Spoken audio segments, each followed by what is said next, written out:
Namaste beautiful people. How are you all? I hope you all are safe. आज हमारे साथ है salon industry के जाने माने चहीते वेल नोन वेल ट्रेन्ड जिन्होंने बहुत सारे सैलून ओनर्स को ट्रेन किया है, सैलून मैनेजर्स को ट्रेन किया है, one and only Vikram Pandya.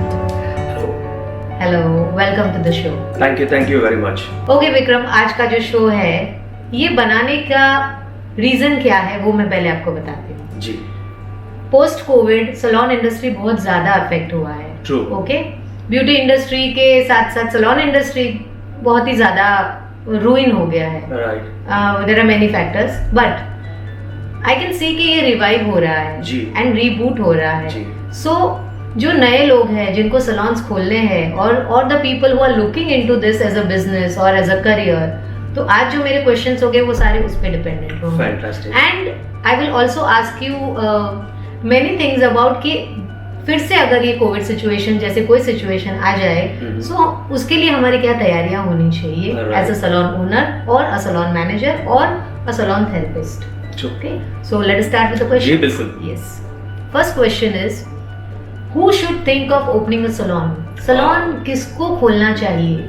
Okay, this is a very fantastic question. मतलब हमेशा हम लोग कभी भी कोई सेमिनार या वर्कशॉप पर जाते हैं तो क्या होता है, हम लोगों को पहले तो ये सवाल पूछा जाता है कि भाई आप लोग पहले ये इंडस्ट्री में क्यों हैं? तो लोग ज्यादा करके क्या बोलते हैं, फैमिली प्रॉब्लम थी, फाइनेंशियल प्रॉब्लम थी, या एजुकेशन हमारा लो है या नो है, और हमने सोचा कि यहाँ पे लिबर्टी और इजीली काम किया जा सकता है। तो ये सोच के हम लोग ने इंडस्ट्री में कदम रखा। अब देखिए, यही सेम सवाल जब ओनर्स को पूछा जाता है तो भी वही बातें वो बताते हैं। लेकिन अगर आप सैलून इस कारण खोल रहे हो तो फिर आप ज्यादा लंबा नहीं चल पाओगे, बिकॉज सैलून तो क्लाइंट्स के लिए होता है। तो पहले अगर आपके दिमाग में ये नहीं है कि मैं ये क्लाइंट के लिए सैलून खोल रहे हैं तो फिर आगे थोड़ी दिक्कत हो सकती है। देखिए, क्लाइंट जो होता है उसको तो दिमाग में रख के हमको कुछ करना है। बिजनेस कहाँ से आएगा? क्लाइंट से आएगा। और वो सारा जो एक्सपीरियंस है जो हमको क्लाइंट को देना है, फिर वो पूरा क्लाइंट रिलेटेड सारी चीजें होती है, तब जाके ये सैलून खोलना चाहिए। Okay, very interesting. वैसे अगर मैं इसको थोड़ा इलैबोरेट करूंगा तो मैं ये कहूंगा कि देखिए, बहुत सारे सैलून्स ऑलरेडी मार्केट में है। आप ऐसा क्या करने वाले हो जो क्लाइंट आपके पास आएगा? अगर आप बोलते हो ऑफर के कारण आएगा तो ठीक है, ऑफर के लिए लोग आएंगे, लेकिन उसके अलावा क्या है, वो व्हाट इज देयर, वो आइडिया क्या है सैलून बनाने का? तो अगर आपके पास वो अगर एक परफेक्ट आइडिया है तो आपके पास सक्सेस है इस इंडस्ट्री में। Okay, so you mean to say if a person wants to give a different experience, कुछ डिफरेंट देना है सैलून सर्विसेज के अलावा, बिल्कुल वो पर्सन ज्यादा सक्सेसफुल हो सकता है सैलून इंडस्ट्री। जी, मतलब सिर्फ ये तो एक फ्रंट एंड है। मतलब अगर आप देखोगे क्लाइंट्स तो हमारे फ्रंट एंड पे होते हैं, लेकिन बैक एंड में मैनेजमेंट आ जाएगा कि आप उसको हैंडल कैसे करोगे। तो आपको फ्रंट एंड और बैक एंड दोनों में आपको स्ट्रांग होना पड़ेगा, तब जाके आप इसमें ज्यादा अच्छा कर पाओगे। देखो, क्लाइंट को तो आप दे दोगे, लेकिन कंपटीशन भी तो है। क्योंकि क्या होता है, हमारी इंडस्ट्री में क्रिएटिविटी तो हम बोलते हैं, लेकिन कॉपी सबसे ज्यादा होता है। तो कुछ भी कंसेप्ट करे तो कॉपी पहले होता है, तो आपको उसके लिए भी तैयार होना चाहिए। तो ये सारा फैक्टर बहुत कुछ है। Okay, now that gets into my mind one more question which is related to salon. जैसे मैंने पूछा आपको कि who should open a salon, तो आपने उसका बहुत अच्छा जवाब दिया। अब इसके बाद आता है कि अगर किसी ने सोच लिया है कि मुझे सैलून खोलना है जी, तो वो पर्सन का क्वालिफिकेशन क्या होना चाहिए सैलून चलाने के लिए? ओके, क्वालिफिकेशन की जब बात आती है तो यहाँ पे एक ही चीज है जो क्वालिफाई करती है, वो ये है कि are you ready to serve people. वो सबसे बड़ा इंपॉर्टेंट एक तरीके का फैक्टर है। बहुत सारे लोग क्या बोलेंगे, जैसे हम लोग मैनेजमेंट में देखते हैं कि सब लोग एक्सेल शीट खोलते हैं, ये खर्चा होगा, ये ऑपरेटिंग कॉस्ट होगा, और क्लाइंट को हम लोग इतना चार्ज करेंगे, इतना बच गया, ये घर पे ले जाएंगे, वाह वाह वाह, बड़ा मजा आ रहा है, लाखों में कमा रहे हैं। पर अगर वो फैक्टर लेके जाएंगे तो मजा कैसे आएगा? तो आपको ये देखना बहुत जरूरी है कि आप जब सैलून डाल रहे हो, ओके, तो वो क्लाइंट, अगेन मैं वहां पे आऊंगा, वो क्लाइंट जो है वो फिर से आपके लिए इंपॉर्टेंट बन जाएगा। Okay, so the whole thing revolves around the client. Exactly, everything is client. Okay, so we move to the next question. And does the salon owner need to know the services, the therapies, or whatever services they are going to give in the salon? Do they need to know about the services? यानी वो भी trained होनी चाहिए इस चीज में? Okay, training दो प्रकार की है यहाँ पे। एक अगर हम बात करेंगे प्रैक्टिकल ट्रेनिंग, जहाँ पे आपको खुद रुक के काम करना है, और दूसरा जो है थ्योरेटिकल ट्रेनिंग कि एटलीस्ट पता होना चाहिए कि ये मेकअप के स्टेप्स हैं या ये कलर के स्टेप्स हैं या ये फेशियल्स के स्टेप्स हैं, तो ये आपको पता होना चाहिए, क्योंकि आप इससे पता चलेगा कि आप क्या और बेहतर करोगे और कितना बढ़िया इसके अंदर आप अपनी चीज़ों को इम्प्लांट करके सर्व कर सकते हो। अब जैसे कि फॉर एग्जाम्पल मैं टेक्निकली मैं ट्रेंड नहीं हूँ, बट मुझे पता है कि मुझे क्लाइंट को बेस्ट देना है, तो मुझे ये फैक्टर भी पता है कि समझो अगर एक फेशियल को 1 घंटा लगता है, लेकिन आज की टाइम में लोगों को फास्ट सारी चीजें क्विक चाहिए होती है, तो अगर मुझे इसको 45 मिनट्स में बेस्ट रिजल्ट वही 1.5 घंटे से बेटर दे सकता हूँ, तो I will work on that. तो उसको जानने के लिए और समझने के लिए एटलीस्ट मुझे वो स्टेप्स पता होना चाहिए। तो थियोरेटिकली अगर आपको सारी सर्विसेज पता है तो which is also good. Practically I would suggest not to get into it more अगर आपको सैलून खोलना है तो। So I guess the conclusion is that कि salon services आनी इसलिए चाहिए so that you can monitor the staff who are doing it. बिल्कुल, मॉनिटर से ज्यादा है आप इसमें और क्या बेहतर करोगे, क्योंकि हमारी इंडस्ट्री जो है ना वो एक जनरेशन फैक्टर पे चलती है। हर 15 साल के बाद एक नया जनरेशन आता है और नए जनरेशन है ना बहुत तेज है कंपेयर टू ओनर्स, और वो ज्यादा से ज्यादा आज लोग expose to the whole world via internet तो देखती है। तो आप अगर आप अपने आप को अपग्रेड नहीं करोगे देन इट्स अ प्रॉब्लम। तो अपग्रेड करने के लिए भी आपको उसकी नॉलेज होना जरूरी है। उनके लिए आप क्या मैसेज दोगे जो सोचते हैं कि मुझे इन्वेस्टमेंट करना है सैलून इंडस्ट्री में बट मुझे वहां पे काम नहीं करना? Okay, as an investor everybody is welcome in the industry because ये इंडस्ट्री कभी खत्म नहीं होगी, but they should invest on the right people. Right people का मतलब ये नहीं है कि जिसको हेयर, ब्यूटी, मेकअप, स्किन और नेल्स आता है, बल्कि उनको जिनको वो पैसा संभालने आता है या उसकी बरकत करने आती है, ग्रो करने आता है। सी बिजनेस अगर आप कोई इन्वेस्टर होगा, वो इन्वेस्टर क्या देखेगा कि मुझे पैसा लगाना है, इसका मुझे रिटर्न्स मिलना चाहिए, तो वो रिटर्न्स के तौर पे अगर आता है तो वो सही है। लेकिन एज एन इन्वेस्टर ऑल्सो उससे भी इस इंडस्ट्री से लगाव होना चाहिए, क्योंकि क्या होता है ज्यादा करके हमने देखा है कि लोग पैसा इसलिए लगाते हैं क्योंकि उनको सिर्फ रिटर्न्स चाहिए होता है, उसको क्लाइंट से या ब्रांड से या फिर उसको इस इंडस्ट्री से कोई लेन देन नहीं होता। वहां पे फिर एक कॉन्फ्लिक्ट क्रिएट हो जाता है between the operator and an investor. So you mean to say there should be a connection between the person who wants to open a salon and the salon industry. बिल्कुल बिल्कुल। ऐसे में अगर कहा जाऊंगा कि देखो इससे अगर थोड़ा कहते हैं ना, अगर थोड़ा इसको और बियॉन्ड जाऊंगा तो मैं कहूंगा देखो, if you can make a person beautiful, his environment is beautiful. Right. Okay, if the environment is beautiful, that means that area is beautiful. If that area is beautiful, that means that city is beautiful. If that city is beautiful, that means that state is beautiful. And if that state is beautiful, that means the country is beautiful. If that country is beautiful, that means the continent is beautiful. If that continent is beautiful, that means the whole world is beautiful. So आपका पूरा मकसद ये रहना चाहिए कि आप हर एक बंदे के लिए वो क्या कर सकते हो जिससे आप उसको ब्यूटी और वेलनेस जो आपकी सर्विस है वो देके उसको एक फील गुड फैक्टर भी करा सकते हो, and he should feel good about it at the end. Wow, very nice, very nicely said. Okay, so now we move to the next question. What should be the checklist for opening a salon for any person? क्या checklist होनी चाहिए उनकी? क्या क्या चीजें उनको mind में रखनी है? First, I know there must be a long checklist, but we start with the first thing is location. Okay, यहाँ पे मैं चेकलिस्ट को लोकेशन कभी नहीं मानता। मैं सबसे पहले ये मानता हूँ कि भाई ओनर के अंदर कुछ चेकलिस्ट होनी चाहिए, बिकॉज देखो कौन लीड कर रहा है वो बहुत इंपॉर्टेंट है। अब आपने जिस तरीके से कहा ये एक ट्रेडिशनल बिजनेस है जहाँ पे लोग क्या बोलते हैं, चलो ये लोकेशन में हम लोग सैलून खोलते हैं, ये तो फलाना इंटीरियर करते हैं, ये पर्टिकुलर प्रोडक्ट रखते हैं, ये बाजू वाले का मेनू लेके आके इसमें 20-25% ऊपर नीचे करके हम लोग बिजनेस करते हैं, and then that person fails. Why? Because उसके सैलून में कमियां नहीं है, जो लीडर है उसमें कमियां हैं।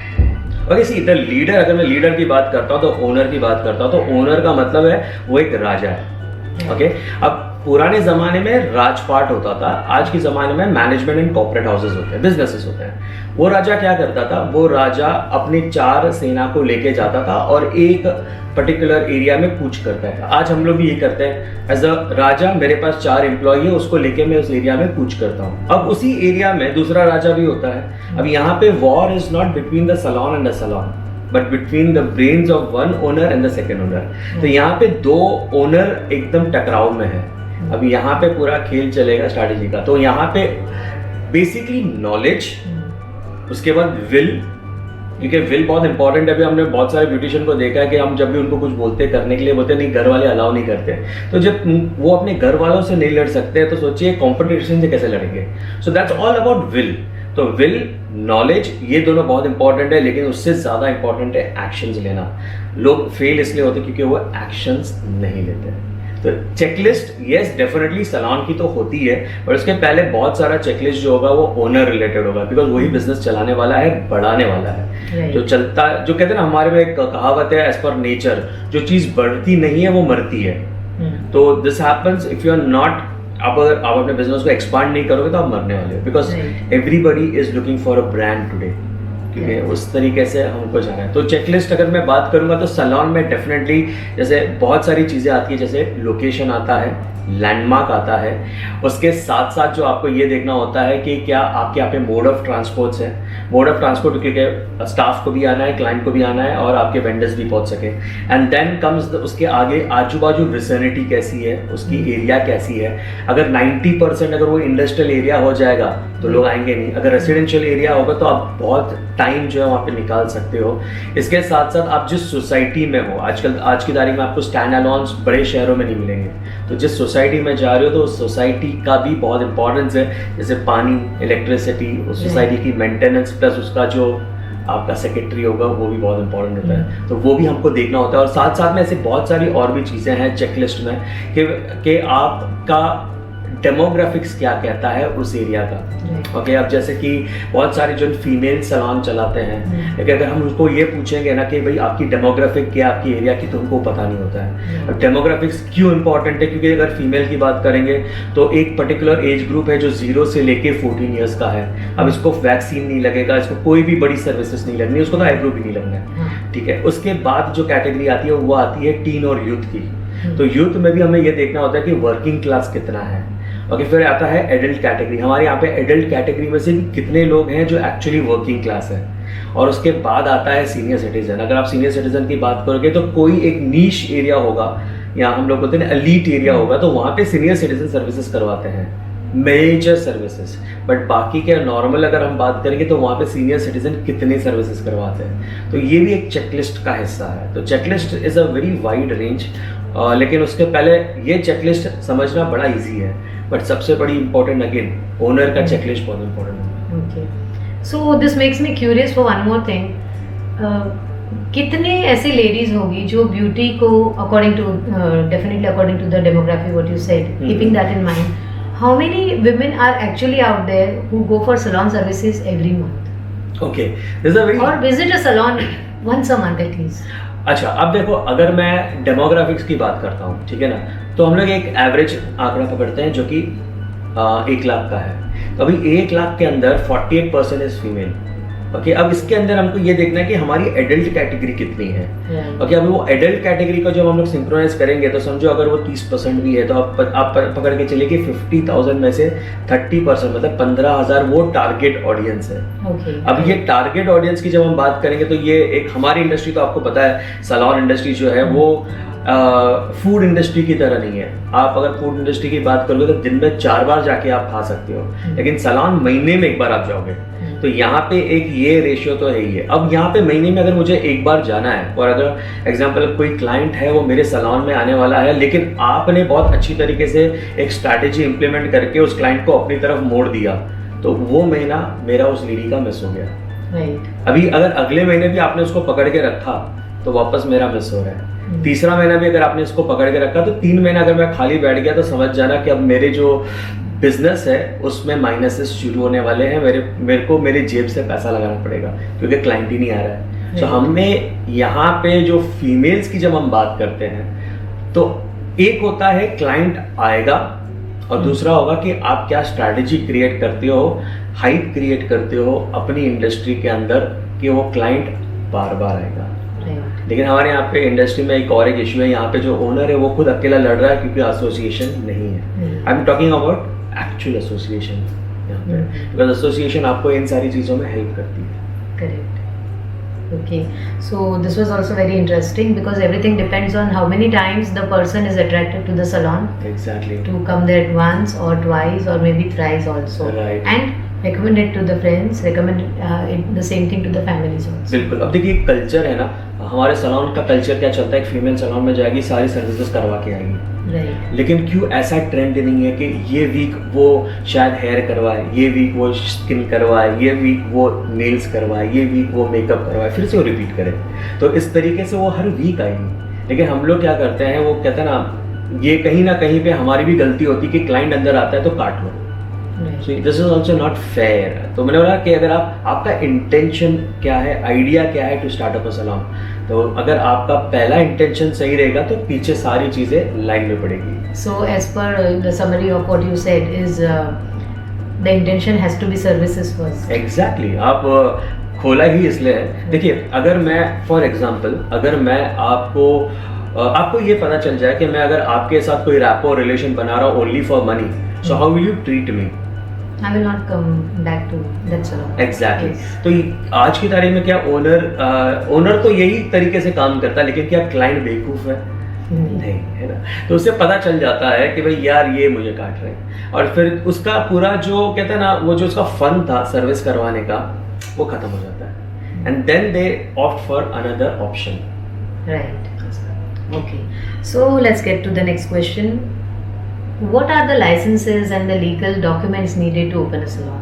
ओके, लाइसेंसेस आज की तारीख में अगर आप देखोगे, सबसे पहला आता है कि आपकी कंपनी का स्ट्रक्चर क्या है। जैसे कि हम लोग ओपीसी बोलते हैं, 1% कंपनी है, या प्रोप्राइटरशिप फर्म है, या फिर आपका पार्टनरशिप फर्म या एलएलपी होता है, प्राइवेट लिमिटेड कंपनी है। तो ये पहले जो है, ये this is where the company secretary वाला रोल आता है यहाँ पे पिक्चर में, जहाँ पे आप डिसाइड करते हो कि आपका फ्यूचर क्या है या आपकी गोल्स क्या है। उसको दिमाग में रख के आप पहले अपनी कंपनी का फॉर्मेशन करोगे। एक बार आपकी कंपनी की फॉर्मेशन बन जाती है तो आपको उसके अंदर आपके जो लाइसेंसेस लगते हैं, एक डेफिनेटली कंपनी का रजिस्ट्रेशन लगता है, डायरेक्टर्स के जो डिजिटल सिग्नेचर्स डिन बोलते हैं, वो सारी चीज़ें लगती हैं। फिर उसके बाद आता है गुमस्ता लाइसेंस। अभी तो फिलहाल गुमस्ता कहीं पे चलता है, कहीं पे नहीं चलता है, which is a shop establishment licence. फिर आपका आता है आज की तारीख में एमएसएमई रजिस्ट्रेशन करना भी बहुत मैंडेटरी है, बिकॉज लास्ट कोविड में हमने देखा था कि जब बहुत सारे लोगों को अगर हेल्प चाहिए थी, तो अगर उनको कोई फंड्स चाहिए था, तो उनको रजिस्टर होना बहुत ज़रूरी था। फिर आपका आधार आता है, उद्योग आधार, कंपनी का पैन कार्ड आता है, और इसके साथ साथ सबसे दो इम्पॉर्टेंट चीज़ें हैं। एक, बहुत सारे सैलून्स के अंदर म्यूजिक बजता है, तो उसके लिए आपको एक परफॉर्मेंस लाइसेंस चाहिए होता है कि आप वो म्यूजिक बजा सको, जो डीजे के पास भी होता है। एंड दूसरा जो लाइसेंस आपको जो सबसे ज़्यादा मैंडेटरी कोविड के बाद जो लगेगा, वो आपका health licence. So now health licence is also into salons, like वो करना ही पड़ेगा। बिल्कुल करना पड़ेगा, और मुझे लगता है कि हाँ, ये दोनों तरीके से, दोनों तरफ से, मतलब अगर मैं सैलून की बात करूँगा तो उसके तरफ से भी और गवर्नमेंट की तरफ से, दोनों को इनिशिएट लेके इसको पहले एकदम उनको स्ट्रॉन्ग करना चाहिए। क्योंकि आपने देखा था कोविड में सैलून सबसे पहले बंद होता है, सबसे लास्ट में खुलता है। और ये क्यों हो रहा है? क्योंकि हमारे यहाँ पे उनको लगता है कि क्योंकि टच वाला बिजनेस है, जो टच वाला बिजनेस होता है वहाँ पे एटलीस्ट एक सर्टिफाइड वो जगह होनी चाहिए, या वो इंसान होना चाहिए, and it has to be certified कि ये सैनिटाइज भी है, स्टेरलाइज भी है, एंड उनके पास लाइसेंस भी है करने का। So correct me if I am wrong, health licence करना मैंडेटरी है कि ऑप्शनल है? नहीं, वैसे देखा जाए जहाँ ड्रेनेज और पानी आता है वहाँ पे 100% मैंडेटरी है। ओके। लेकिन बहुत सारे लोग इसको शायद उनको पता नहीं होता है, या वो स्किप कर जाते हैं। वो उनका क्या रीजन होगा वो उनको पता होगा, बट ये मैंडेटरी है। But do the authorities come to check for the licences in salons? अगर देखिए क्या होगा ना, आप वैसे अगर आप देखा जाए तो आप अपने सैलून को बढ़ाना चाहोगे, नेम फेमस करना चाहोगे, तो जब आप अपना मेहनत करोगे उसको फेमस कराने के लिए, तो बहुत सारे लोग आएंगे। लेकिन अगर आपको कोई जानता ही नहीं है, कोई पहचानता ही नहीं है, या आपकी इधर बिजनेस ही नहीं है, तो आपकी इधर कोई पैर भी नहीं रखेगा। तो ये आपका नसीब खराब हो गया, तो कोई ऑफिशियल एंट्री मार के कोई एक फाइन मार देगा, क्लाइंट भी तो नहीं आ रहा है, तो फाइन भरने के लिए भी क्लाइंट चाहिए। सो ये अगर जितना आप अपने बिजनेस को स्ट्रॉन्ग करोगे, तो उतना ही वो नजर में भी आएगा। तो आपको you have to be fair with your official documentations and everything. So does this apply to उन लोगों के लिए जो घर में सैलून चलाते हैं? देखिए, घर में सैलून चलाते हैं, ये पहले पुराना ट्रेंड हुआ करता था। ओके, एंड मैं रेकमेंड कभी नहीं करता कि आप घर में सैलून चलाइए। उसके दो कारण हैं। एक, क्लाइंट कंफर्टेबल नहीं होता है, वो रेसिडेंशियल एरिया होता है, कहीं कहीं पे जो उसका ऑपरेटर होता है वो भी कंफर्टेबल नहीं होता, क्योंकि उसका डिस्टर्बेंस चलता रहता है, मिसबैलेंस होता है between the professional life and the personal life. आपने देखा होगा कि सैलून में मतलब घर वाला सैलून में क्लाइंट को एक मदर्स फेशियल कर रही है और अचानक बच्चा किचन में जाके कुछ गिरा देता है तो उसको छोड़ के जाना पड़ता है, तो ये एक अच्छा एक्सपीरियंस भी नहीं है। एंड क्या होता है, ये एक मिसकंसेप्ट भी पैदा करता है क्लाइंट के दिमाग में कि सर्विस अगर ऐसी घर पे लेनी है तो फिर बेटर है ये है कि घर ही बुला लो। और आज की तारीख में बड़ी बड़ी कंपनियां आ गई है जो एक कॉल पे या मोबाइल ऐप के थ्रू आप सर्विसेज बुक कर सकते हो। तो वो इसलिए हो रहा है क्योंकि सैलून में अच्छा एक्सपीरियंस नहीं मिल रहा है, इसलिए तो वहाँ पे घर पे बुला लेते हैं। अगर मुझे कोई रेस्टोरेंट में जाके पीस मिलता है, मुझे वहाँ पे इज्जत मिलती है, मुझे जाके वहाँ कंफर्ट मिलता है और मुझे सब इंजॉय करना है म्यूजिक के साथ, अच्छा खाना, तो मैं डेफिनेटली जाऊँगा। लेकिन अगर मुझे वहाँ पे मिसट्रीट किया जाएगा तो बेटर है खाना अच्छा है ना, घर पे बुला लो, खा लेंगे। सो दैट इज वेयर ये सारा पार्ट प्ले करेगा। आई थिंक घर में सैलून चलाना एंड कमर्शियल स्पेस में चलाना it's a vast topic, so let us move to our another important topic which I want to ask you is how should the salon be grouped? Like it has to be how will you categorize your own salon? On basis of the prices or on the basis of like you're making an economy salon or you're making a luxury salon, और कैसे हम हमारे खुद के salon को जो owner है कैसे उसको कैटेगराइज करें? ओके, देखिए लोग सैलून खोलते हैं तो उनके दिमाग में कोई आइडिया नहीं होता है। ओके, आइडिया का मतलब इज नॉट कि ये कॉपी कर लिया, वो कॉपी कर लिया, इसको मिला के एक सैलून बना दिया, वैसे that is not an idea. Idea का मतलब ये है कि okay, I am here for a serious business, मुझे यहाँ पे बिजनेस करना है, मैं यहाँ पे क्लाइंट के लिए आया हूँ, अब मुझे कौन सा क्लाइंट करना है मुझे ये देखना है, ठीक है। अब मैं रेकमेंड लोगों को ये करता हूं कि भाई आप जिस पोजीशनिंग में हो, मतलब आपका जो फाइनेंशियल स्टेटस है, फिलहाल हमारे यहाँ पे फाइनेंशियल स्टेटस होते हैं, जैसे एलीट हो गया, बिजनेस क्लास हो गया, मिडिल क्लास हो गया, अपर मिडिल क्लास है, लोअर मिडिल क्लास है, लोअर क्लास है, एंड उसके बाद एक पॉवर्टी लाइन आती है। मतलब ये इस तरीके से डेमोग्राफिक्स को भी डिस्टिंग्विश किया गया है। Okay, now you understand a better category well, मतलब अगर मैं समझो upper middle class and middle class families को मैं अगर अच्छी तरीके, एग्जीक्यूटिव क्लास को मैं अगर अच्छी तरीके से समझता हूँ या मैं भी उस कैटेगरी में फॉल करता हूं, तो मुझे तो यही को इसी रीजन को पहले पकड़ना चाहिए। बट यहाँ पे आपको बाद में आना चाहिए एक आइडिया का मतलब है लॉन्ग टर्म गोल्स।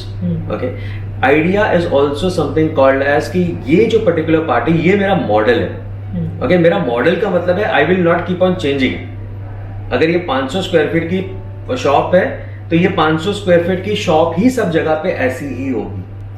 अगर मैं कोई शॉप को छोटा या बड़ा करता हूँ, कोई समझो ना 500 स्क्वायर रखता हूँ, कोई 1500 रखता हूँ, कोई 750 रखता हूँ, तो मुझे पता ही नहीं चलेगा कि मैं कौन से सैलून के हिसाब से अपने बिजनेस को बढ़ाऊं। ठीक है, अगर मेरे पास एक पर्टिकुलर आइडिया है कि ये 500 स्क्वायर फीट की शॉप है, मुझे इसकी मास्टरी करनी है, तो मैं इसकी मास्टरी करके इसको मल्टीपल टाइम्स पे कन्वर्ट कर सकता हूँ। This is you are talking about chain of salons. This is I am talking I'm talking about everything. Okay. I'm talking about everything. Why? Because मैंने कहा ना कि लोग क्या करते हैं, उनके दिमाग में आइडिया नहीं है, एक गोल पकड़ के नहीं चल रहे, वो सिर्फ सैलून डाल रहे हैं। तो जब आप सैलून डालोगे तो आपको पास आइडिया होना चाहिए ना कि आप क्या करने वाले हो। कुछ भी डाल देने से थोड़ी ना चलेगा। They should understand कि what they are planning to do. मतलब बिजनेस सीरियस हो तो better.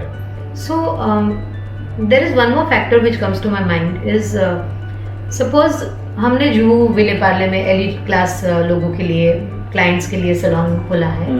There the area is 500 square feet. Okay, so वहाँ पे जो मेरा बजट निकलता है that is 1x amount. Right, similar with the similar budget if I go towards Vasai Virar, मैं बहुत बड़ा सैलून वहाँ पे खोल सकती हूँ। ठीक है, so now the difference is कि जो जुहू में है वो 500 स्क्वायर फीट है एंड शायद जो वसई विरार में खुल रहा है that is like 2000 square feet. So again there is a difference in everything. Exactly. So how to connect these two things? किसको हम elite बोलेंगे और किसको हम economy बोलेंगे? It is not about elite and economics. Okay, it is about आपकी brand की positioning क्या है. Right. Okay, जैसे कि अभी आप देखोगे मैकडोनल्ड्स elite में आता है कि मिडिल क्लास में आता है कि लोअर मिडिल क्लास में आता है? It is for everybody. Exactly, it is for everybody. Same happens for Coke. Yes. Okay, same happens for Cadbury. Okay, तो ऐसे बहुत सारे, अभी अगर आप देखोगे, इसलिए तो ये सारे चेन ऑफ सैलून्स क्यों मल्टीपल होते हैं, क्योंकि उनके पास एक आइडिया, मैकडोनल्ड्स हर जगह पे सेम टाइप का ही होगा। राइट। ओके, तो वहां पे दे अंडरस्टैंड कि ये ऐसा ऑपरेशनली इसको चलाना है, तो जब उनको पता होता है कि ये पर्टिकुलर फॉर्मेट ऐसा चलता है तो उसकी वो मास्टरी कर लेता है। तो फिर वो 1500 की स्क्वायर फीट की जगह खोलने जाएगा तो उसकी मास्टरी वहां पे नहीं होगी। सो दे शुड पहले से ही उनको फिगर आउट करना है कि उनका लॉन्ग टर्म गोल क्या है अपने ब्रांड को लेके, अपनी कंपनी को लेके। सिर्फ सैलून खोलेगा तो एक क्या होता है कि जब कोई सैलून खोलता है तो आपको पता है लोग पैसे डाल देते हैं, फिर बाद में उसको बंद कर देंगे, बहुत सारे लोगों की जॉब चली जाएगी, या वो पैनिक के मोड में आके मार्केट तोड़ के अपना फ्लायर और ऑफर डालना शुरू कर देगा, किसी को भी कहीं से भी उठाएगा स्टार्टिंग में और ज्यादा पैसा देगा।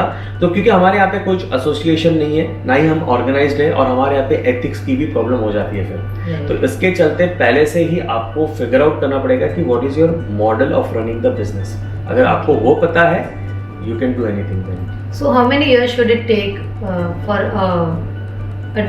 how many years it takes to design a model? Like not to design a model but to execute your a proper salon, what we can say. Okay, यहाँ पे दो चीजें आती हैं, यहाँ आप एक्सपीरियंस से सीखोगे या एजुकेशन से सीखोगे।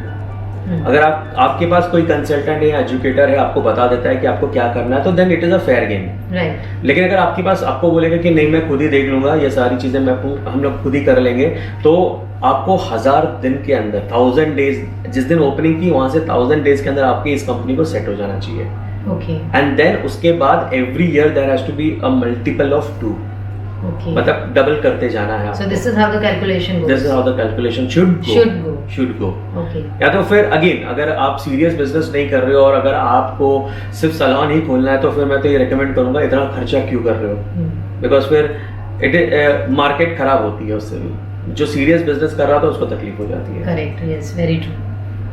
सो रिटर्न ऑफ इन्वेस्टमेंट्स आने में 1000 दिन तो लग जाते हैं। हाँ, आपको 1000 दिन से पहले निकालने चाहिए, कोशिश करनी चाहिए। So the next question is, what are the see this is again a vast topic. How does a person decide or calculates the entire expense of the salon and return of investment? Wonderful. ये है ना, बहुत लोगों को है ना, मैंने देखा कि यहाँ पे लोग गड़बड़ कर देते हैं। देखिए, इन्वेस्टमेंट तो बहुत सारे प्रकार की होती है। ओके, सबसे पहले जिस दिन आपने डिसाइड किया कि मुझे सैलून खोलना है, अब ऑब्वियसली आप चेक निकालना शुरू करोगे। ठीक है। अब चेक कहाँ निकलता है, पहले तो मैं आपको ये बता देता हूँ। सबसे पहला चेक जो फटता है, ओके, वो फटता है हमारे ब्रोकरेज का।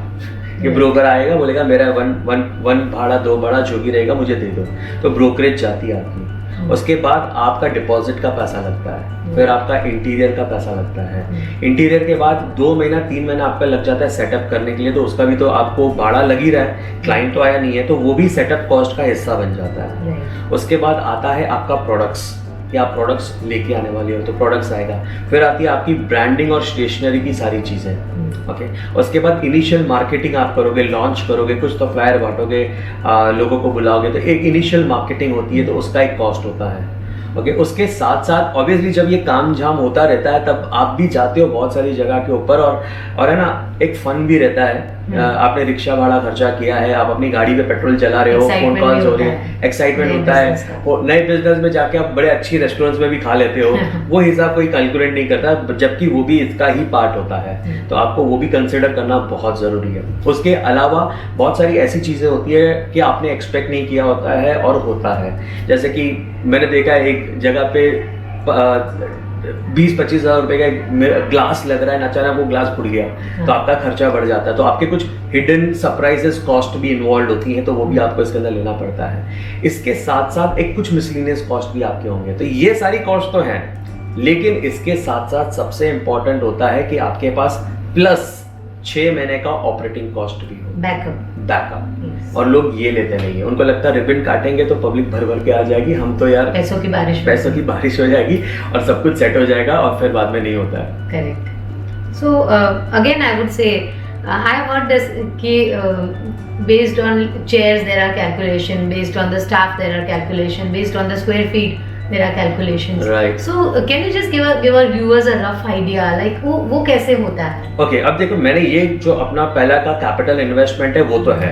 अगर समझो कैपिटल इन्वेस्टमेंट आता है से एग्जांपल 30 लाख रुपए, आपने 30 लाख रुपए लगा दिया है। अब आपको ये 30 लाख रुपए एटलीस्ट वो जो आपका रेंट होता है, एग्रीमेंट होता है, वो 5 साल का होता है, कहीं पे 3 साल का भी होता है। तो अगर मुझे, इसलिए मैंने 1000 कहा। आपने बोला कि सेट कब तक हो जाना चाहिए, मैं 3 इयर्स, तो that is 3 years is equivalent to your 1000 days. आपको 1000 डेज में सेट होकर अपने पैसे को बाहर निकालना है, कभी भी लैंडलॉर्ड आके बोलेगा नमस्ते, तो फिर आप फंस सकते हो। तो अब तो आपने ये जो पैसा लगाया 30 लाख रुपए, तो इसको भी तो बाहर निकालना है ना, ब्याज के साथ, है ब्याज के साथ। खुद का पैसा होगा तो भी ब्याज लगाना ही है आपको। तो आप क्या करोगे, पहले तो ये 30 लाख को डिवाइड बाय 36 करोगे, तो क्योंकि आपका 3 महीने का आपका है, 3 साल का आपका ऑपरेशंस चलने वाले हैं, तो पहले तो आपको उसको 36 महीने से आप उसको डिवाइड करोगे, तो आपको पहले तो आपका इन्वेस्टमेंट की रिकवरी करनी है along with the interest.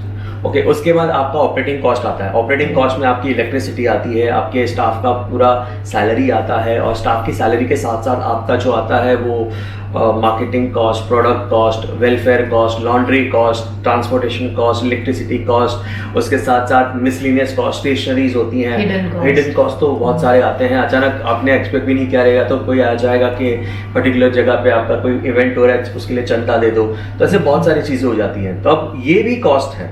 Okay, अब यहाँ पे क्या होता है, आपको पता चल जाता है कि महीने का मेरा ये तो कॉस्ट है, लेकिन इस कॉस्ट को निकालने के लिए इतना प्रोडक्ट भी लगाना पड़ेगा, तो वो ऑलमोस्ट 40 to 50% हो जाता है। मतलब 1 लाख रुपए का अगर आपका ये ऑपरेटिंग कॉस्ट है, इसको निकालेंगे तो प्रोडक्ट भी तो लगेगा, तो प्रोडक्ट लग गया तो समझो आपका 40% के करीब आपका प्रोडक्ट लग जाएगा, तो आपकी कॉस्ट सीधा 1,40,000 हो गया। अगर 1,40,000 का बिजनेस हुआ तो इसका मतलब ये है कि स्टाफ जो है ना वो कमिशन भी लेने वाला है, तो उसका भी आपका कॉस्ट, इंसेंटिव्स आ गया इसके अंदर, तो ऐसे कॉस्ट बढ़ते जाती है।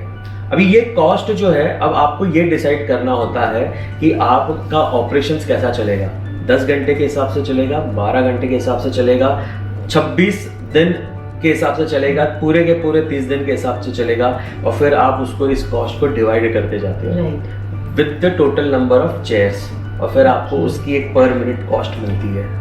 तो ज़्यादा करके अगर आप देखा जाए, तो मगर मैं अपने व्यूअर्स को अगर इन शॉर्ट बोला जाए तो मैं ये बोलना चाहूँगा कि अगर आपकी चेयर या आपका बेड या आपका शैम्पू स्टेशन अगर 1 मिनट के लिए खाली है, 1 मिनट के लिए खाली है, तो आपका 2 रुपये का नुकसान फिक्स्ड है। तो अगर आप सोचो, अगर आपके पास 5 चेयर है तो 1 मिनट इंटू 5, तो आपका 10 रुपए का नुकसान हो रहा है 1 मिनट का, इंटू 60 करोगे तो 600 रुपए का हो रहा है, इंटू 30 दिन का कर लो, इंटू पहले तो 10 घंटे का कर लो तो 6000 हो गया, इंटू 30 दिन का करोगे तो 1,80,000 रुपए का नुकसान हो रहा है। So this is how the mathematics work. हालांकि इसको और सिस्टमैटिकली लोगों को भी, मैं जैसे मैंने बोल दिया तो शायद कई लोगों को ऐसा लगेगा अरे यार बड़ा कंफ्यूजन था, पर ऐसा बिल्कुल भी नहीं है, बहुत ही सिंपल है, थोड़ा ध्यान देना पड़ता है। सो देन ऐसा कोई इसमें गेम होता है कि जब ऑफ सीजन है तो खाली है तो the owner should not worry, because जब सीजन शुरू हो जाएगी तो ये कवर अप हो जाएगा, ऐसे गेम्स होते हैं इसमें? बिल्कुल होते हैं, और मैं तो ये कहता हूँ लोगों को इस गेम को सबसे पहले करना चाहिए। देखिए,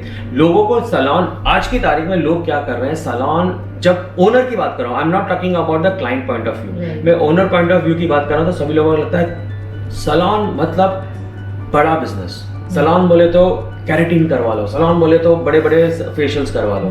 सी, मैं अगर किसी बेकरी में जाता हूँ, ठीक है ना, और बेकरी में जाने के बाद अगर मैं तो पहले देखूंगा कि क्या क्या केक्स है, मैं तो सारा सब कुछ देखूंगा, वहाँ पे क्या पड़ा है सब कुछ देखूंगा। फिर मैं जब उसके पास जाके बोलता हूँ ये पेस्ट्री कितने का है, ये चॉकलेट पेस्ट्री कितने का है, मतलब सर हमारे पास एक अच्छी ऑफर है 1 किलो के केक में, हाँ ठीक है बट मेरे को पेस्ट्री चाहिए। सर हमारे पास आधे किलो के केक के ऊपर बहुत अच्छी ऑफर है, उसे अपना बड़ा केक बेचना है बट मुझे पेस्ट्री खाना है। देखो मेरा बर्थडे नहीं है, अगर मेरा बर्थडे होता तो बड़ा केक खरीद लेता ऑफर के साथ, लेकिन अगर मुझे रोज खाना है तो मेरे लिए पेस्ट्री तो है, लेकिन अभी वो मुझे किस चीज के लिए फोर्स कर रहा है, बड़े केक के लिए, जबकि मैं एक छोटा सा पेस्ट्री रोज खा सकता हूँ वहां पे जाके। अब उसने मेरे को काट दिया, अब मेरे को बोला यार मेरा बर्थडे नहीं है बाबा, मेरा तो रोज का है, छोटा केक खाऊंगा, मैं अकेला खाने वाला हूं, मैं रोज मन करेगा खाने का। तो हम लोग ये भूल जाते हैं salon is also a maintenance unit. और जब मेंटेनेंस की बात करते हैं हम लोग, तो क्या vaccine is a premium service? No, it's a regular service. Regular service. Manicure, pedicure is a regular service. Yes. Cleanup is a regular service. Deep conditioning wash is a regular service. Yes. है ना? अगर mains की बात करेंगे तो जैसे शेव हो गया, मेंस में कलर भी रेगुलर हो जाता है। तो ऐसे बहुत सारी सर्विसेज हैं जो मेंटेनेंस सर्विसेज हैं। अब जिस मेंटेनेंस का मतलब ही क्या हुआ कि वो बंदा हर महीने आएगा, लेकिन हम लोग क्या करते हैं, हम लोग को लगता है कि उसका बर्थडे है या उसका बड़ा त्योहार है, हम लोग उसकी बड़ी सर्विसेज के अंदर उसको ऐड कर देते हैं। This is where So we offer them keratin and highlights and all. Exactly. ये भी पता नहीं है उसको लगेगा कि नहीं लगेगा, एटलीस्ट उसको पेस्ट्री तो खाने दो, जब उसका बर्थडे होगा वो केक आपसे जरूर खरीदेगा, लेकिन एटलीस्ट उसको पेस्ट्री की तो आदत डलवाओ. So we are losing that client for maintenance also and for the big service also. अब देखिए मतलब आई am not against any particular syllabus और समथिंग, बट यहाँ पे हम नाम भी नहीं लेंगे, लेकिन अगर मैं आपको पूछूं कि एक नाम नहीं लेंगे, but there are so many international certificates in skin, okay, तो क्या मैं वैक्सीन करने के लिए कोई वो इंटरनेशनल वाला बंदा हायर करूंगा? नो, है ना. क्या ब्लीच करने के लिए मुझे उसे हायर करना चाहिए? नहीं. मैनिक्योर पेडिक्योर करने के लिए उसे हायर करना चाहिए? बिल्कुल भी नहीं, है ना. तो वैसे ये सर्विसेज के लिए मुझे है ना, मैं भी ट्रेन करके इन लड़कियों को मैं रख सकता हूँ सर्विसेज करने के लिए. तो एक तो इनको रखने से आपका सैलरी भी लो हो जाता है और प्रॉफिट मार्जिन भी हाई हो जाता है. तो फिर मैं वो बिजनेस करूँगा कि जहाँ पे मुझे मेरा प्रॉफिट्स मल्टीपल में मिले और लोग आते रहे कंपेयर टू बाकी सारी चीजें. So the staff also has to be categorized into senior. Actually, it shouldn't be categorized as per senior, junior. It should be categorized again कि आपका सैलून का आइडिया क्या है बेचने. Right. So back to the original. बिल्कुल. Original idea. बिल्कुल. तो सब पूरा खेल ही चलता है वहाँ पे कि आपको पता ही नहीं कि क्या बेचना है. तो अब देखो, अगर जैसे मैंने कहा कि ये मैं करूंगा, तो मैंने ये करने के पीछे भी मेरा रीजन ये है कि मेरा आइडिया सैलून का वो है. तो लोग सोचेंगे अरे सर ने बता दिया चलो इसको इम्प्लीमेंट कर देते हैं, बट ऐसा वर्कआउट नहीं करेगा. They have to be very smart, understanding the whole concept and then implement it. So then in the entire scenario I understand one thing कि ऐसा कुछ भी स्टैंडर्ड नहीं है सैलून डालना है, अगर उनको सैलून चालू करना है नया. So there is no standard kind of a protocol you can say or a format you can say which you have to follow apart from the calculations. Definitely what you said about the calculations. Right. हर एक salon अलग experience, अलग the owner's experience, the client's experience and the staff experience पे अलग अलग formats पे चलता है. Right. लेकिन अगर आप देखो घर के अंदर इंटीरियर चाहे कुछ भी कर लो, लेकिन फाउंडेशन जो इंजीनियरिंग है वो सबकी सेम होती है. ओके, भले वो स्ट्रक्चर कैसा भी दिखे बाहर से, लेकिन फाउंडेशन का जो जैसे ना मैथमेटिकल जो साइंस बिहाइंड इंजीनियरिंग फाउंडेशन वो सबका सेम होता है. सो सैलून मैनेजमेंट कभी पिक्चर में आता है? सबसे पहले जिस दिन आपने सोचा कि मुझे सैलून स्टार्ट करना है, उसी दिन वो पहले picture. Because I have observed, I have notice कि सैलून बन जाता है, रिबन कट जाती है, क्लाइंट्स आने लगते हैं, देन क्लाइंट्स आने बंद हो जाते हैं and that is when people hire a salon management person. हाँ, तो इससे अंदाजा पता चल जाता है कि उसका आईक्यू लेवल कितना है. देखो, अगर आपको अपनी हेल्थ खराब करके बाद में डॉक्टर के पास जाना है, तो आपको पता है कि फिर डॉक्टर अपनी फीस चार्ज करते रहेगा. क्यों? जब तक वो बंदा ठीक नहीं हो जाता, एंड बाद में वो बंदा वैसे भी इरिटेट रहेगा. And the damage is done already. Damage is already done. तो पहले से हेल्थ का ख्याल क्यों नहीं रखा जाता? Right. तो डॉक्टर तब आता है जब कुछ सडनली हो गया, तो हाँ कुछ निगलेक्ट हो गया या अपने से कुछ छूट गया, तब वो आएगा तो जल्दी क्योर भी हो जाएगा. लेकिन उसने पहले से ही अपना हेल्थ का ख्याल नहीं रखा है, right. तो उसको सारे डॉक्टर लगने वाले बात है. So I think I would give a message to my viewers that जब भी आप प्लान करते हो सैलून खोलना, तभी ही आपको मैनेजमेंट कंसल्टेंसीज ले लेनी चाहिए एंड एटलीस्ट थोड़ा नॉलेज या थोड़ा उसका फॉर्मेट समझ के फिर आगे बढ़ना चाहिए. बिल्कुल. या बिल्कुल. देखिए, लोगों को क्या लगता है hair beauty makeup skin nails creative है. इवन मैनेजमेंट भी तो क्रिएटिव है. आप क्लाइंट क्रिएट करते हो, आप सैलून क्रिएट करते हो, आप एम्प्लॉयमेंट क्रिएट करते हो, आप फाइनेंस या वेंचर्स या इन्वेस्टर्स के लिए अपॉर्चुनिटी क्रिएट करते हो, है ना. आप टैक्सेशन क्रिएट करते हो, ऐसे वो भी तो क्रिएटिव है. So management is basically also called as creative. मैं इसमें बोलूंगा मैनेजमेंट एक साइंस है, एक आर्ट है. Right. So I would also give my view on one thing is that जो सैलून ओनर है उसको तो पहले अपने आप को they have to make up their minds कि उसको क्रिएटिविटी की तरफ ज्यादा जाना है या बिजनेस की तरफ ज्यादा जाना है. हाँ, ये आपने बिल्कुल सही कहा. अगर आपको क्रिएटिव ही बनना है तो सैलून मत खोलिए, आप जॉब कर सकते हो.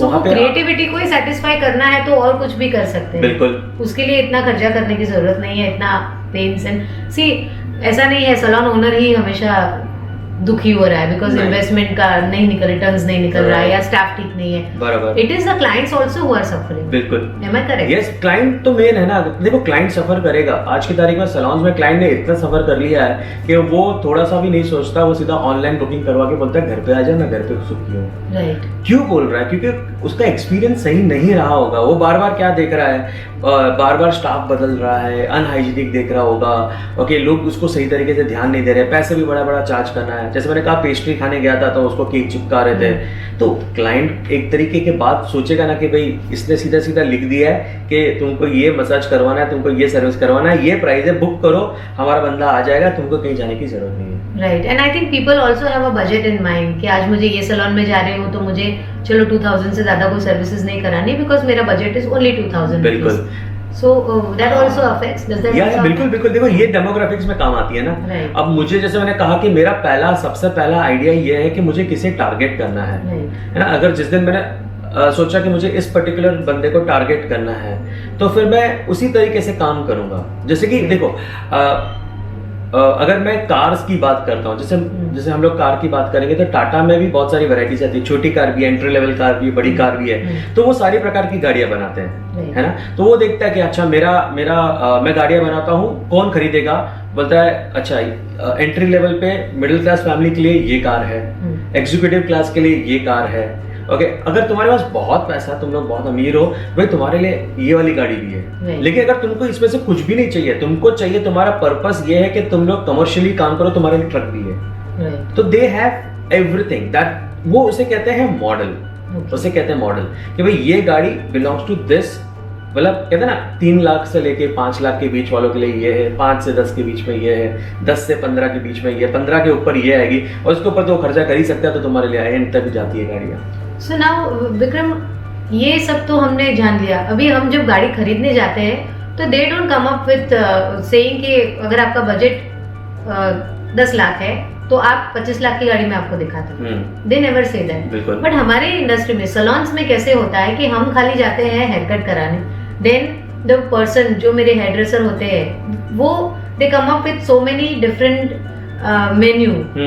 They start telling me about the power dose, they start telling me about hair color, they start telling me about the highlights. यानी वो पिच इन करने लगते हैं कि ये सर्विस करा लो मैम, वो करा लो, इसमें ऑफर है, आपको इसकी जरूरत है, आपको उसकी जरूरत है। मतलब जो 2000 का बजट लेके if I've entered, if I've gone for a haircut, then my budget should be 1000 rupees. तो वो 1000 rupees के बजट में से मुझे बाहर निकल के 5000 6000 तक खींच के लेके आना, उनको ये बताया जाता है that they have to do it. So how much correct do you think that thing is? ये तो वही केक वाला किस्सा हो गया, Right. जबरदस्ती का हम लोग केक खिला रहे हैं उसको।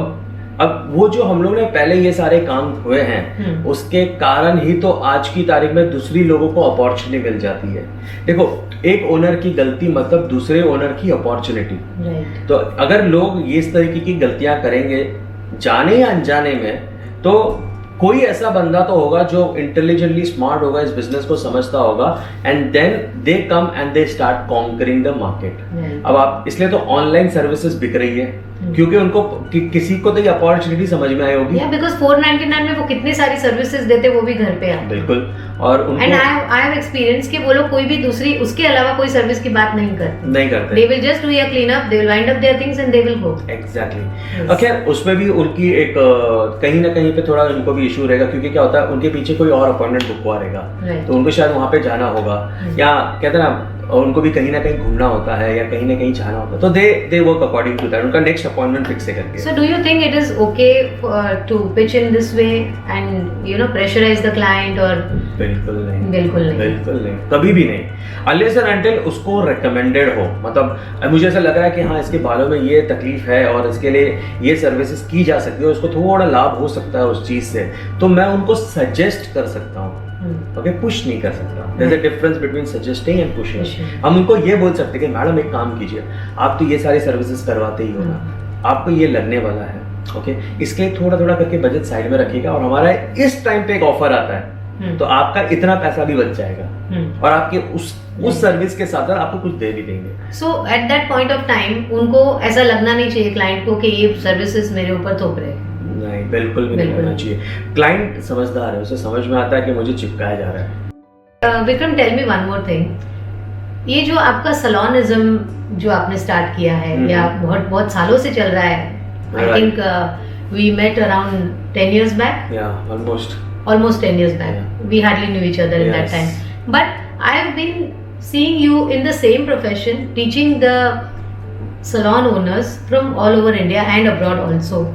तो कितने जन को इसका इम्पोर्टेंस पता है कि ये सबको आना चाहिए सलोन ओनर्स, या so I would like the viewers to focus on this part, क्योंकि सलोन खोल लिया है और नहीं चल रहा है तो मैनेजमेंट की ज़रूरत पड़ती है, सलोन खोलना है तो मैनेजमेंट की ज़रूरत पड़ती है, सलोन बहुत अच्छा चल रहा है और एक्सपैंड करना है, चेन ऑफ सलोन्स बनाए तो भी मैनेजमेंट की ज़रूरत पड़ती है। यानी ये वाला कोर्स तो सबको लगने ही वाला है। So tell me something about that course, like उसका एसेंस क्या है ये कोर्स? ओके, देखिए पहले चीज आपको ये समझना जरूरी है व्हाट इज मैनेजमेंट। ठीक है, मैनेजमेंट का अगर एक तरीके से देखा जाए तो it is taking actions on certain information. ठीक है, और ये इंफॉर्मेशन के बारे में आपको कैसे पता चलता है, या एक्सपीरियंस है या नॉलेज से। ठीक है, लेकिन अगर आपका एक्सपीरियंस ही गड़बड़ वाला है तो आपको समझ में नहीं आएगा कि आपका जो डिसीजन या एक्शन होगा वो कैसा रहेगा। तो तब आता है एजुकेशन इन फॉर्म। अब फॉर एग्जांपल अगर मुझे मेकअप करना नहीं आता है और मैं मेकअप करता हूँ तो कितनी गड़बड़ करता हूँ, है ना। जैसे कि हम ब्रश को क्लीन नहीं करेंगे, हम फाउंडेशन सही नहीं लगाएंगे, गलत स्किन के ऊपर गलत चीजें लग जाएगी तो फिर वो बाद में वो दिखना शुरू हो जाएगा, सीक्वेंस फॉलो नहीं होगा। तो सबको ये पता है कि मेकअप लगाना है। बहुत सारे हाउसवाइफ को आपने देखा होगा घर पे श्रृंगार करती है, but that is not equivalent to professional makeup, है ना। जब आपको पैसे बनाने होते हैं तो आपको प्रोफेशनली सीखना होता है। वैसे ही सैलून भी है, अगर आपको प्रोफेशनली पैसे बनाने हैं, एक अच्छा चीज देना है तो आपको फिर वो मैनेजमेंट सीखना पड़ेगा। तो मैनेजमेंट पहले सीख के बाद में पैसे बनाने जाएंगे तो बेटर होता है कंपेयर टू पहले पैसे बनाने चले गए और बाद में गड़बड़ हो गई और फिर मेरे पास आए। It is more like that कि पेशेंट थर्ड स्टेज पे पहुंच गया होगा तो हम क्या कर सकते हैं। लेकिन इसके अंदर सबसे इम्पोर्टेंट होगा हमारा ओनर। ओके, क्योंकि ये सारा खेल जो चलेगा वो ओनर को ट्रेनिंग करने के ऊपर चलेगा। लेकिन अगर मेरा ओनर वीक रहेगा तो मजा नहीं आएगा, है ना। हर बंदा विश करता है कि वो सक्सेसफुल बने, तो विश WISH यही मैनेजमेंट है एक्चुअल में। देखो H stands for hard work. बहुत सारे लोग हमारे इधर हार्ड वर्क करना नहीं यकीन मानते हैं, इसलिए 6 पैक्स कम है हमारे देश में, है ना। S का मतलब होता है सेट पर्पस।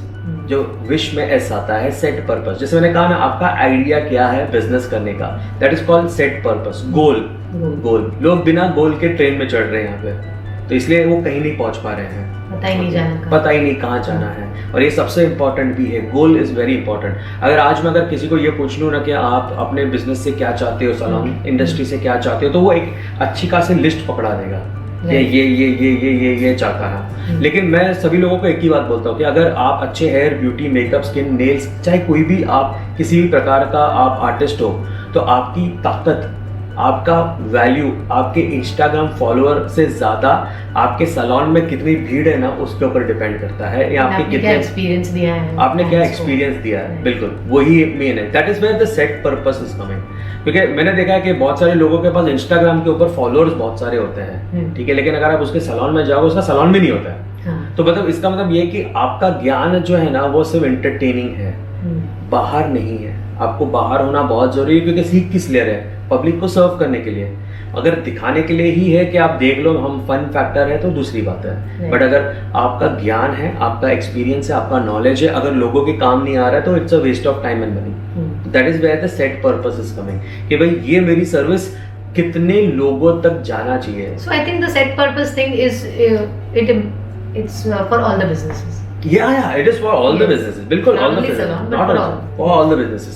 अगर मैं वड़ा पाव भी बेचता हूँ तो मैं ये देखूंगा कि मेरे वड़ा पाव लाखों लोग नहीं, करोड़ों लोग नहीं, पूरे वर्ल्ड में बिके ना।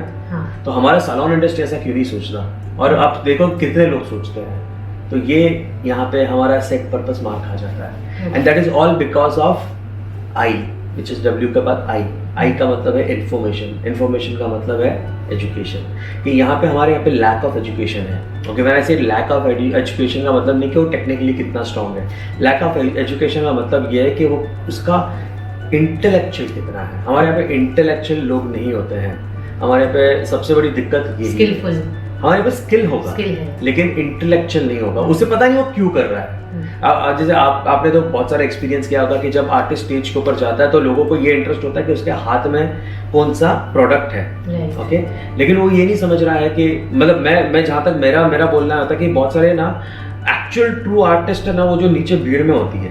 हाँ। क्योंकि है ना स्टेज के ऊपर एक आर्टिस्ट होता है, वो एक सफेद कैनवास लेके आता है, ऑलरेडी ब्यूटीफुल लड़की लेके आता है, उसको एक अच्छे से ब्यूटीफुल कपड़े पहनाता है, अच्छी से ज्वेलरी पहनाता है, उसके ऊपर है ना, मतलब मैं है ना सिर्फ पाउडर भी डालूंगा तो भी ब्यूटीफुल लगेगी, मुझे उसमें मेकअप करने की भी जरूरत नहीं है, लेकिन वो 4-5 चीजें अप्लाई करता है आर्टिस्ट एंड वो एक वाव फैक्टर बन जाता है, लोग उसके फोटोग्राफ खींचना शुरू कर देते हैं। लेकिन जो मॉडल स्टेज पे थी 90% से ज्यादा आर्टिस्ट को वो कभी नहीं मिलने वाला ऐसा, क्योंकि ग्राउंड रियलिटी तो कुछ और ही है। उसकी स्किन में इश्यूज होंगे, उसको एक्ने होंगे, पिंपल्स होंगे, मतलब बहुत सारे उस पे दाग धब्बे होंगे एंड उसका जो पूरा स्ट्रक्चर होगा, चाहे उसकी पर्सनालिटी को लेके हो कैसे भी हो, वो उस तरीके से बिल्कुल भी नहीं होगा। एग्जैक्टली वहां पे हाँ, ये सबसे इंपॉर्टेंट है। जब वो ग्राउंड रियलिटी में जाता है, पसीने छूट रहे होंगे, छोटी सी जगह होगी, कहीं पे भी बिठाया होगा, यहाँ तो एसी के अंदर आर्टिस्ट बहुत प्यार से गाने शाने लगा के पीछे तालियां चल रही है, मजे से करवाता है। एंड इंडियन वेडिंग्स में तो they have to sit in front of the fire, so what is happening to the makeup after that. Exactly. तो नीचे जो मैं तो हमेशा लोगों को ये बोलता हूँ कि 90% जो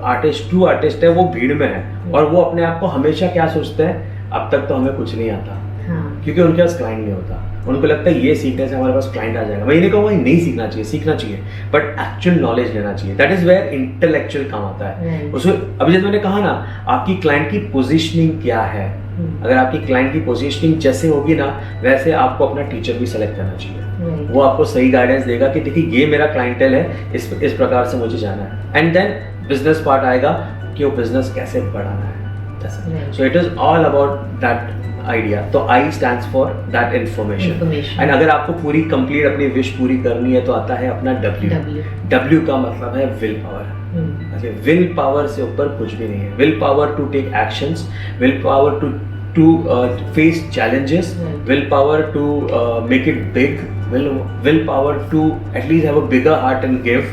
ऐसे हमारे willpower to fail also, बिल्कुल फेलिंग में कोई प्रॉब्लम नहीं है। मैं तो बोलता हूँ बिंदास फेल हो जाओ, कोई इशू नहीं है। जितने बार फेल हो सकते हो फेल होते हो। देखो अगर आपका गोल बड़ा है ना, अगर आप ये तो आप जब फेल भी होते हैं ना, तो कंपैरेटिवली आपका जो फेलिंग है ना दूसरों के सक्सेस से भी ऊपर है, क्योंकि आप जब फेल हो गए तो बहुत ऊपर फेल हो गए ना। तो अभी तक लोगों की सक्सेस जो है नीचे है, आप उससे ऊपर फेल हो तो आप कितना ऊपर हो, और एकदम ऊपर तो बहुत कम लोग होते हैं। ऊपर है ही नहीं कोई। हमारी इंडस्ट्री में कौन है बताइए आप? देखो हमारी इंडस्ट्री के अंदर 1-2 नाम होंगे, उसको छोड़ के अगर मैं बात करूँ तो chain of salons is belonging to all entrepreneurship, not artist. हमारे यहाँ पे आर्टिस्ट, सो कॉल्ड आर्टिस्ट जो भी है स्टेज के ऊपर, उनकी चेन ऑफ सैलून्स है क्या? नहीं। क्यों नहीं है? अगर उनके पास आर्ट है तो डिमांड होनी चाहिए, अगर डिमांड है तो किधर है? So this is where all everything works. So there has to be demand for your work. If you have a demand for your work, then you are a true artist. और मैं तो ये भी मानता हूँ कि भाई टीचर मेरे लिए वो जिसने 10,000 चेहरे किए हो, नॉट कि भाई एक अच्छा सा आर्टिस्ट है, उसका छोटा बच्चा है, वो सीख के आ जाता है और वो भी टीचर बन जाता है। For me that is not a teacher, because वो भी कभी उसने मेरे जैसा मतलब या ब्यूटिशियन जैसा उसने 500 वो जो कहते हैं ना नॉर्मल चेहरे को भी टच नहीं किया है। How can they become a teacher? So experience ज्यादा मायने रखता है। एग्जैक्टली। मिनिमम आई वुड से 5,000, मिनिमम 5,000, बट मैक्सिमम अगर मैं बोलूँगा मिनिमम 10,000 चेहरे जिसने किए हैं ना, वो सही टीचर है। आई एम नॉट टॉकिंग अबाउट चेहरों का मतलब है स्टेज पे, आई एम टॉकिंग अबाउट चेहरों का मतलब है इन रियलिटी। अगर ऐसा टीचर मिल जाए तो मैं तो बोलूँ उसके पैर पे पड़ लेना। Okay, there is one more thing I would like to tell my viewers, what I have understood from what all you said, that ये बहुत ही ज़्यादा important है सबके लिए, पहले मैनेजमेंट सीखना और देन उसके बाद जाके डिसीजन लेना कि सैलून खोलना है। जी राइट जी। सो ये इसलिए इम्पोर्टेंट है क्योंकि ये आपको फेल होने से बचाएगा, ये आपको सही तरह से स्टार्ट कराएगा। पहले तो बिफोर फेलिंग ऑल्सो सही तरीके से स्टार्ट मिलेगा आपको, एंड जो आप समझोगे इसमें कि आपको आपके लाइफ का ये वाले स्टेज को और आगे कहाँ तक लेके जाना है प्रोफेशनली। सो एक सेटबैक हो जाता है अगर कुछ गड़बड़ हो जाती है बिजनेस में, सो उससे भी आप बच जाओगे। जो मेंटल प्रेशर में आप आ जाते हो जब इन्वेस्टर्स के पैसे लौटाने होते हैं या घर के खुद के पैसे निकालने होते हैं। सो ये सारी चीज़ों से अगर बचना है तो फिर सैलून मैनेजमेंट आना बहुत ज़रूरी है। एंड ये अगर आ गया तो ये सेम मैनेजमेंट आप बहुत सारी चीज़ों में अपने लाइफ में और भी सेक्टर्स में अप्लाई कर सकते हो, और उसको भी थोड़ा स्ट्रीमलाइन कर सकते हो, फाइन ट्यून कर सकते हो और लाइन पे ला सकते हो। बिल्कुल। मतलब मैं ये लोगों को ये बोलूंगा, मतलब मैं ये कंक्लूड करना चाहूंगा कि be specific with your goals. Okay, जरूरी नहीं है, हमारे यहाँ पे क्या है ना, एंटरप्रेन्योरशिप नहीं है, लोगों को फेमस होने के लिए काम करना है। अगर फेमस होना और पैसा बनाना दोनों अलग चीज है। तो हमारे यहाँ पे बहुत सारे ऐसे लोग होते हैं जो फेमस होते हैं। Yes, so success is something different and maintaining that success is again a different. Exactly, इसलिए तो देखिए कोविड में सभी लोग फंस क्यों गए, जब ये कहा जाता था कि भाई अगर हाथ में कला होगी तो कभी भूखे नहीं मरेंगे। ये सुना होगा, यस, है ना? तो कला तो है, फिर क्या हो गया? बिकॉज वो लोग फेम के चक्कर में गए। Let us get back to the one more topic which I want to discuss with you.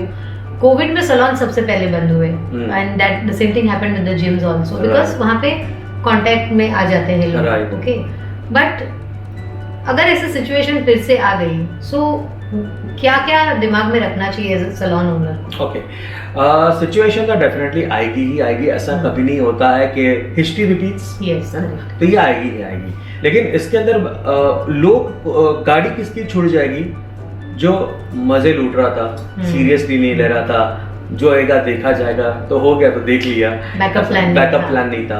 Okay, and जब ब्रांड्स होती है ना, तो ब्रांड सरवाइव कर जाती है because they have a management and a backup plan also। बिल्कुल, उनके पास मैनेजमेंट होता है, सबसे बड़ा बैकअप उनका पैसा ही होता है। right। तो लोग ये देखते हैं, मतलब मैं अगर किसी को मुझे अगर कोई बोलेगा पैसे के लिए कमाते हो, तो मैं बोलूँगा नहीं, मैं क्लाइंट को एक्सपीरियंस देने के लिए बिजनेस करता हूँ। पैसा जो है वो मेरा बाय प्रोडक्ट है, लेकिन उससे मुझे बहुत सारे फायदे होते हैं, definitely yes, but I am not doing it for making that money. जो मेरा idea is to create something जो किसी की जरूरत को पूरा करे, है किसी की मांगों को पूरा करे। It is to build a brand. Basically brand building का मतलब ये होता है कि आपने देखा कि ये प्रॉब्लम है, इसका सोल्यूशन जो है वो मैं दे सकता हूँ, दैट इज बिजनेस। आपको उस सोल्यूशन को और कितना बेहतर तरीके से दे सकते हो, दैट इज बिजनेस।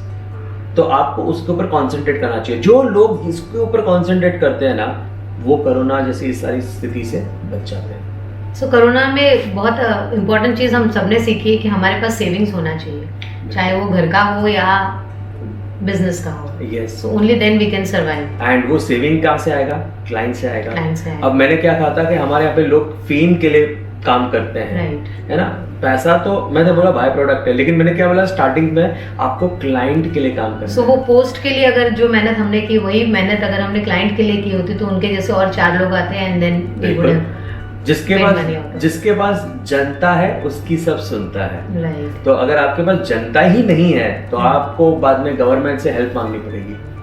एंड मेरे हिसाब से ये हमारे लिए सबसे दुर्भाग्य की बात होगी, गवर्नमेंट से आपको हाथ फैलाना पड़े। जब मुसीबत हो ना, आपकी इंडस्ट्री को गवर्नमेंट को क्या सपोर्ट दे सकते हो, ये मेरा मानना है, rather than taking from that. हमारे यहाँ पे सिर्फ लो ही होता है, 2 का कब होगा। सो इंडस्ट्री का मतलब होता है कि आपकी इंडस्ट्री की स्ट्रेंथ इतनी हो सके कि आप दे सको, नहीं बल्कि लो। तो दैट इज वेयर, तभी सही मायने में हम बोल सकते हैं कि हमारा इंडस्ट्री, हमारा आर्ट लोगों के काम आता है। फिलहाल तो हमारी नहीं आ रहा है, ऐसा हो जाएगा। हाँ। So overall it was a very nice overall what you told us is really very helpful for all the viewers, and I would like to conclude our show for today. What would you like to tell the class? बस मैं तो सिर्फ यही करना चाहूँगा मेरे जितने भी व्यूअर्स हैं उनको कि भाई देखिए, एक आइडिया बिल्ड कीजिए और है ना क्लाइंट्स के लिए काम कीजिए। ओके, आप मतलब अगर आपको ऐसा लगता है कि आप पैसों के लिए काम करोगे तो आपको कभी रिजल्ट नहीं मिलेगा। डोंट रन आफ्टर मनी, काबिल बनोगे, सब कुछ मिल जाएगा। क्लाइंट के ऊपर मेहनत करो, दैट्स इट। क्लाइंट है तो सब कुछ है। Okay, so thank you very much Vikram, and it was really very helpful, and I hope आप इस पे यही बात पे अमल कीजिए and grow your business and backups बना के रखिए, सो दैट फिर से सिचुएशंस खराब हो जाए तो एटलीस्ट कोई डिप्रेशन में नहीं चला जाए या किसी के पास हाथ ना फैलाना पड़े। राइट। ओके, अगर आप कांटेक्ट करना चाहते हो विक्रम पानिया को, you can contact him, he will give you the details. Thank you very much. Thank you so much.